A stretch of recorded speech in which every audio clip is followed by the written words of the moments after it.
It's the 16th year anniversary, the 81-point game. This is January 22nd, 2006. Right. Where was Bill Macdonald that morning, and did you even have an inkling what you were stepping into that night, my friend? I'm going to bring Joel's name into it again because Joel Myers was the play-by-play voice for the Lakers that time. And Joel, being very versatile, was also doing national radio for the NFL. So here it is. It's kind of a nondescript Sunday afternoon. The Lakers aren't going anywhere that year. Kobe's having an unreal season, but the Lakers aren't going to do much that season. And so Joel got an assignment to go call the championship game. I don't know if it was the AFC or the NFC. He was gone. So they had come to me a few days earlier and said, you get a chance to do the Laker game, because I was doing the pre and post game shows. And so I'm thinking, oh, this is great. I get a one-off. I get a chance to do it. This is a dream come true. So, I was doing all kinds of other sports. Every day I was doing something different.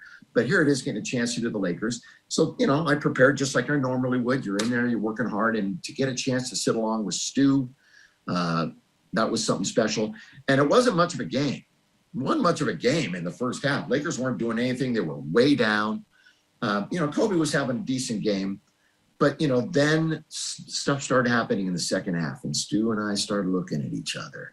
And it was before Twitter, but you can imagine everybody just kind of getting and kind of texting each other, calling each other, saying, you got to see what's going on right now. So we felt it, and 55 points in the second half and 81 points. And it was, one of the great moments in NBA history. That was Kobe's night. That was all about Kobe and the Lakers, but I was just happy to be a part of it. But you were, what are you and Stu saying in between breaks? Stu a couple of times got up. I remember once there was a standing ovation, and I looked over, and Stu's standing up with his headset on, clapping along with everybody else. Look, we were looking at each other. We knew something special was going on. And, he got to 50, and then 60, and then he had the Laker record. And then, oh my gosh, he might get to 80. Kobe provided us with so many incredible moments. His farewell game, the 60-point is right up there with the 81. It was just magical Mamba once again that night. And, I figured at that time it was the only Laker game I would ever do. You're not thinking you're going to go and you're going to get that job, years later. So it was really, really fun. And yeah, to grow up listening to Chick and be able to really be behind the Chickering microphone was fantastic. Kobe's 81-point game. You were there. What was it like? What do you remember? Yeah, it was crazy, Jamie, because it was during the game. I didn't know what was happening. He was scoring a lot of points, and I remember he was mad. He came in at halftime yelling because we were playing like trash, and like he did, he would take over games until there was, moments that the rest of us were ready to step our game up again. And he started taking over that game, and it just felt like he was scoring on every play in the second half. But you're kind of getting lost in the competition of the game. So at least me, I still didn't realize it. And then I'm sitting there on the bench, and I looked up and I saw like 70 something. I thought the screen was broken. The score is like, there's no way he's got 70 something. So we start talking on the bench a little bit. We're like, there's no way he's doing this right now.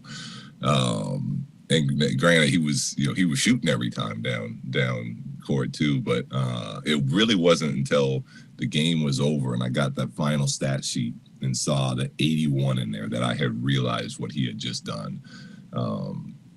So like a fan, I went and had him autograph the stat sheet for me, and then I went home, and I always recorded the games so that when I got home, no matter what, I could watch it over again, kind of from a learning standpoint. And that one, I remember cracking a beer, and like I had no interest in like watching my own minutes, and it was just straight like, let's sit here and watch what just happened. And I just rewatched the whole game that night at my house, and it was unbelievable. Do you still have that stat sheet that's signed?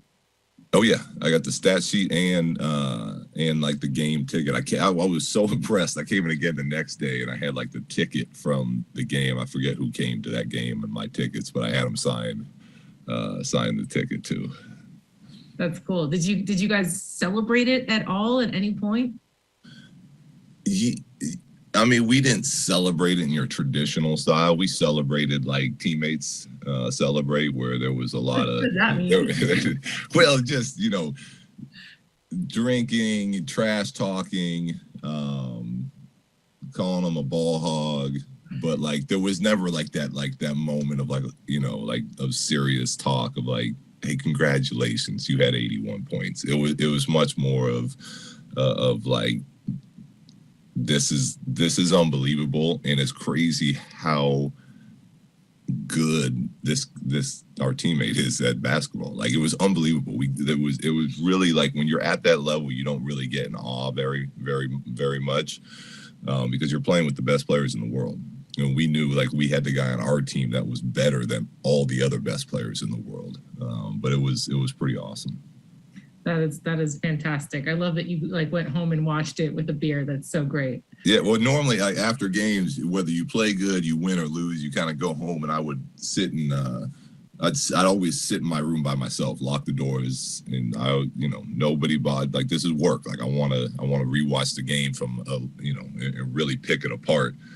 And when I got home for that one, it was like, whoever's at my house, come in. This is more of, like you said, a celebration, a party. We're about to watch Kobe go for 81 for the second time tonight. We're not watching a game. We're watching a show. Yeah, exactly. We can fast forward all of my minutes. Let's just wait. We're just going to watch when Kobe's on the floor.